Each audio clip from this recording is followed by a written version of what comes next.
नमस्कार दोस्तों, लीजिए आज प्रस्तुत है आपकी पसंदीदा कहानी परिणीता का भाग 4। इस मोहल्ले में एक बहुत बूढ़ा फ़कीर जब तब भीख मांगने आया करता था। उस पर ललिता की बड़ी दया थी। वह जब आता तभी उसे ललिता हर बार 1 रुपया दिया करती थी। रुपया पाकर वह भिक्षुक जो संभव और असंभव आशीर्वाद देता था, उनको ललिता बड़ी रुचि से सुना करती थी। फ़कीर कहता था ललिता पूर्व जन्म में ज़रूर उसकी सगी माँ थी और इस जन्म में ललिता को पहली बार देखते ही उस फ़कीर ने इस सत्य को न जाने किस तरह जान लिया। देखते ही उसे निश्चय हो गया कि यह दयामयी बालिका ही उस जन्म की उसकी माता है।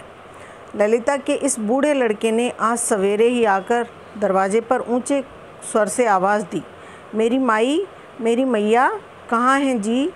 संतान की पुकार सुनकर आज ललिता मुश्किल में पड़ गई।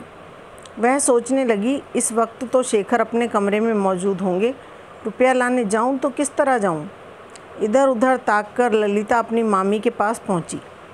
मामी अभी अभी मेहरी के साथ बक बक झकझक करके 3 कोने का मुंह बनाए प्रचंड रूखे रुख से रसोई की तैयारी कर रही थी। उनसे भी कुछ कहने की हिम्मत ललिता को न हुई। लौट आकर बाहर झांका तो देख पड़ा कि भिक्षुक भैया किवाड़ के सहारे लाठी खड़ी करके मज़े से आसन जमाकर बैठे हुए हैं। आज तक किसी दफ़ा फ़कीर खाली हाथ नहीं लौटा था। ललिता का मन आज भी इसीलिए फ़कीर को निराश करने के लिए राज़ी नहीं होता था। भिक्षुक ने फिर आवाज़ लगाई। अन्ना काली ने दौड़ते हुए आकर खबर दी, दीदिया तुम्हारा वही बेटा आया हुआ है। ललिता ने कहा, अरे काली सुन तो ज़रा, मेरा एक काम कर दे बिट्टो रानी, मेरे हाथ खाली नहीं हैं। इसी दम तू दौड़ती हुई शेखर दादा के पास जाकर उनसे 1 रुपया मांग ला।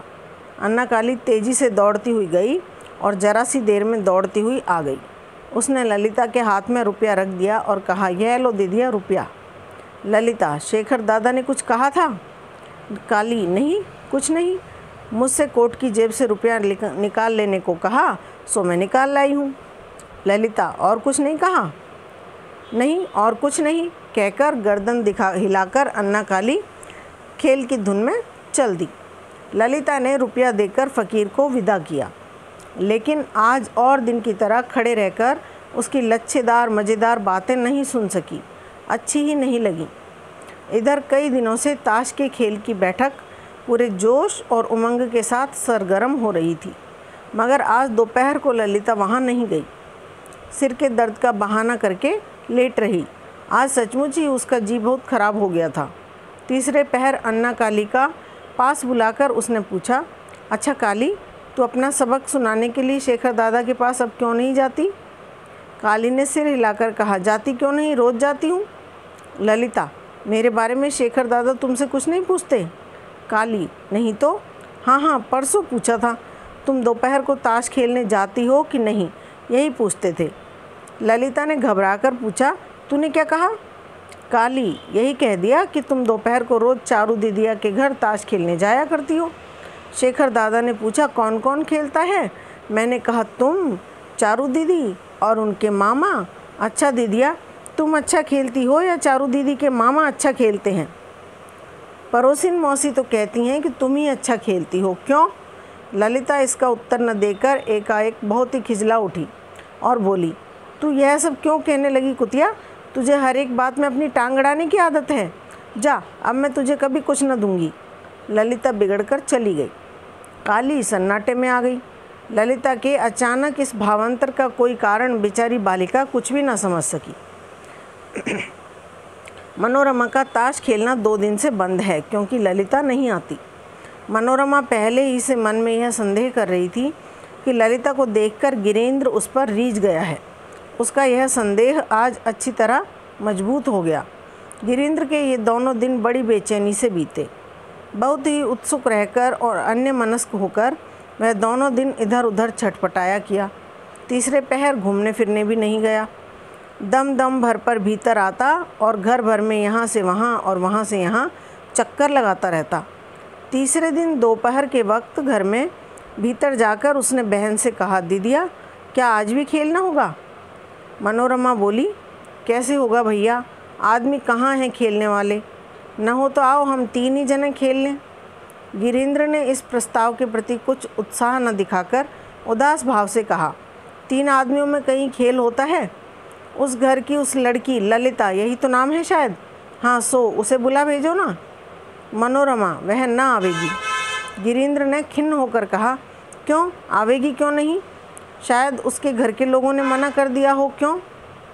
मनोरमा ने गर्दन हिलाकर कहा, नहीं, यह बात नहीं है। उसके मामा मामी ऐसी तबीयत के आदमी नहीं हैं, वह खुद ही नहीं आती।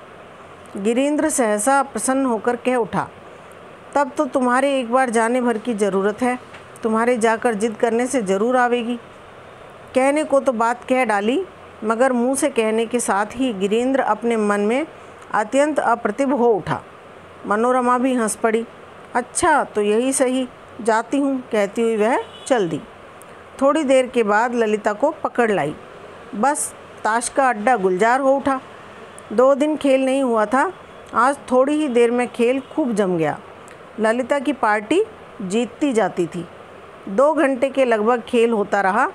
इसके बाद अकस्मात काली आ खड़ी हुई। उसने आते ही कहा, दीदिया, शेखर दादा बुला रहे हैं, चलो जल्दी। ललिता का चेहरा पीला पड़ गया।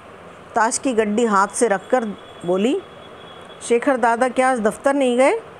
क्या मालूम, चले आए हैं, कहकर गर्दन हिलाकर काली चल दी। ललिता ने भी ताश रख दिए और मनोरमा की ओर कुंठित भाव से देखकर कहा, जाती हूँ मौसी। मनोरमा ने चट उसका हाथ थाम लिया। बोली, यह कैसे हो सकता है जी? 2-4 हाथ तो और खेल लो। ललिता हड़बड़ाकर उठ खड़ी हुई और बोली, ना मौसी, देर होने से दादा नाराज़ हो उठेंगे। ललिता तेजी के साथ चली गई। गिरीन्द्र ने पूछा, शेखर दादा कौन है बहन? मनोरमा, वह जो सामने फाटक देख पड़ता है, उसी बड़ी इमारत में रहते हैं। गिरीन्द्र ने गर्दन हिलाकर कहा, वह मकान? नवीन बाबू शायद उनके कोई आत्मीय हैं। मनोरमा ने लड़की के मुंह की ओर देखकर मुस्कराकर कहा, आत्मीय कैसे? ललिता के मामा की यह बाप दादे की झोंपड़ी तक तो वह बूढ़ा हड़प लेने की फिराक में है। गिरीन्द्र आश्चर्यचकित भाव से बहन की ओर देखकर ताकने लगा। मनोरमा तब सारा किस्सा कह चली।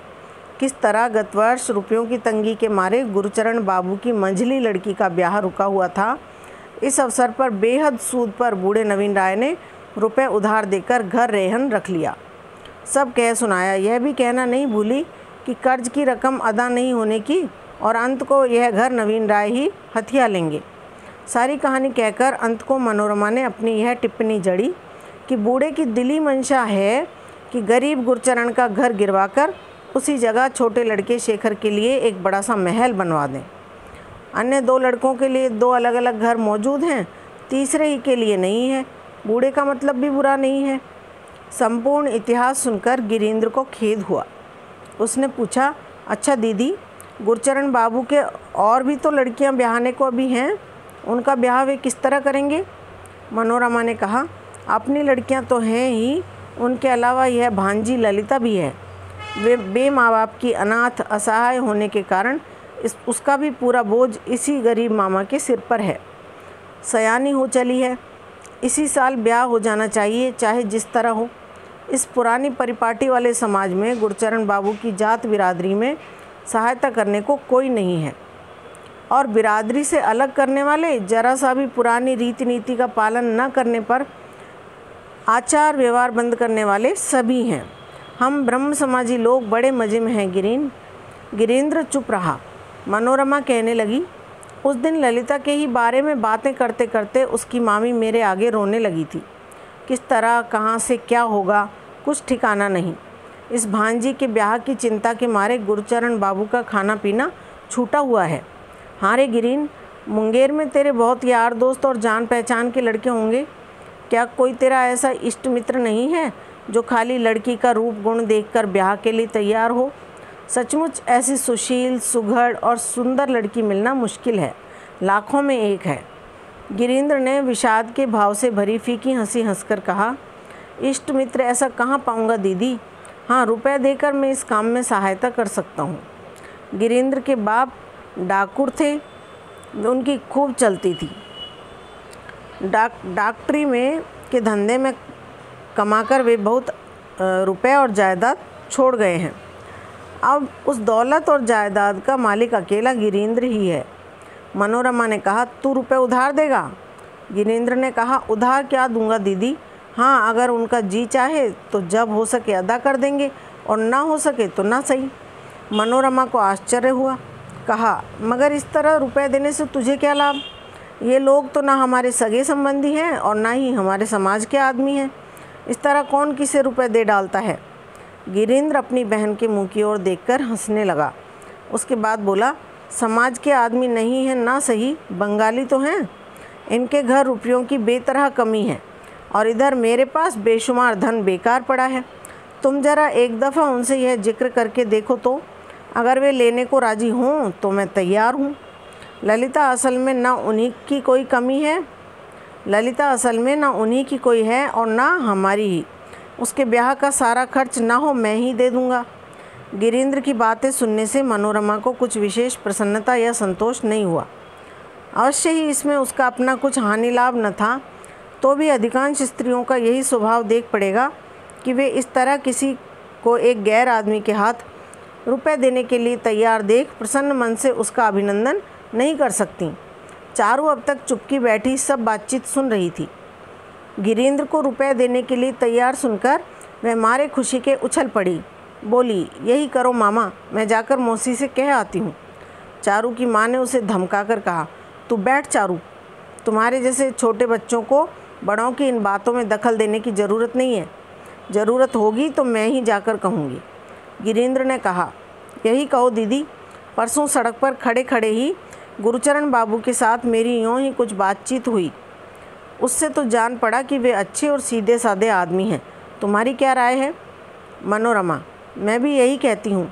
मैं क्या, सभी कहते हैं। वे दोनों ही, औरत और मर्द, बड़े सीधे और सज्जन हैं।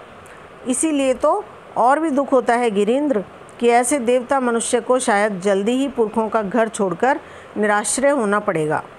इसका प्रमाण तूने देखा नहीं गिरीन्द्र? शेखर बाबू के पुकारने की खबर सुनते ही ललिता कैसी घबराकर उठ खड़ी हुई और भागी। ललिता ही क्या, उस घर के सभी लोग मानो शेखर के घरवालों के हाथ बिक गए हैं। लेकिन चाहे जितनी खुशामद करें, मिन्नती करें, एक बार नवीन राय के फंदे में फंस जाने पर फिर छुटकारा पाने की कोई आशा नहीं करता। गिरीन्द्र ने पूछा, हाँ तो तुम जाकर उनसे ये बात कहोगी ना? मनोरमा बोली, अच्छा पूछूंगी। रुपए देकर अगर तू एक गरीब परिवार का कुछ उपकार कर सके तो अच्छी बात है। जरा रुककर मनोरमा ने हंसकर फिर पूछा, अच्छा बता तो सही, तुझे ही क्यों इस तरह आपसे उपकार करने की चटापटी हो रही है गिरीन्द्र? चटापटी कुछ भी नहीं है दीदी।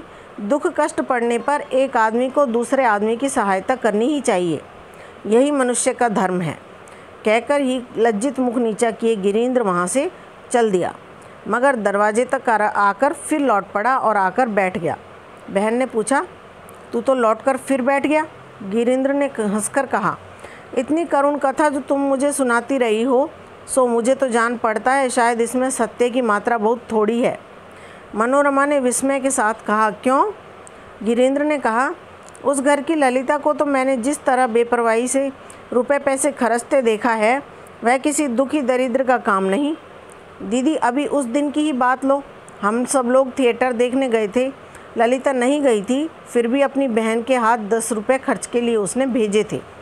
चारू से पूछ लो, ललिता जिस तरह खर्च करती है उससे जान पड़ता है कि महीने में 20-25 रुपये से कम में उसका काम न चलता होगा। मनोरमा को इस पर विश्वास न हुआ। चारू ने कहा, सच तो है माँ, शेखर बाबू रुपए देते हैं। आज ही कल नहीं, लड़कपन से ही मेरी गुड़िया शेखर दादा की अलमारी खोलकर रुपए ले आया करती है, कोई कुछ नहीं कहता। मनोरमा ने बेटी की ओर देखकर संदेह के साथ पूछा, रुपए ले आती है, शेखर बाबू जानते हैं?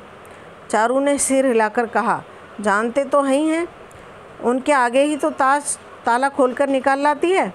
पिछले महीने में अन्ना काली के गुड्डे के ब्याह में जो इतना खर्च हुआ था वह और किसने दिया? सब रुपए सखी ने ही तो दिए थे।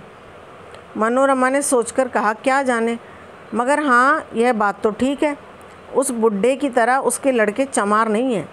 लड़के सब माँ को पड़े हैं, सब ने माँ का ही स्वभाव पाया है, इसी से उनमें दया धर्म दिख पड़ता है। इसके सिवा ललिता लड़की बहुत अच्छी और सबके दिल में घर कर लेने वाली है। वह छुटपन से ही शेखर के पास रही है। उसको दादा कहती है। इसी से सब आदमी उसे प्यार करते हैं। हाँ चारू, तू तो आया जाया करती है। शेखर बाबू का क्या इसी माघ के महीने में ब्याह होने वाला है? सुनती हूँ गहरी रकम बुड्ढे के हाथ लगेगी। चारू ने कहा, हाँ अम्मा, इसी महीने में होगा। सब ठीक हो गया है। तो दोस्तों, ये था आपकी कहानी परिणीता का भाग 4। अगले वीडियो में फिर मिलेंगे। तब तक के लिए आज्ञा दीजिए। नमस्कार।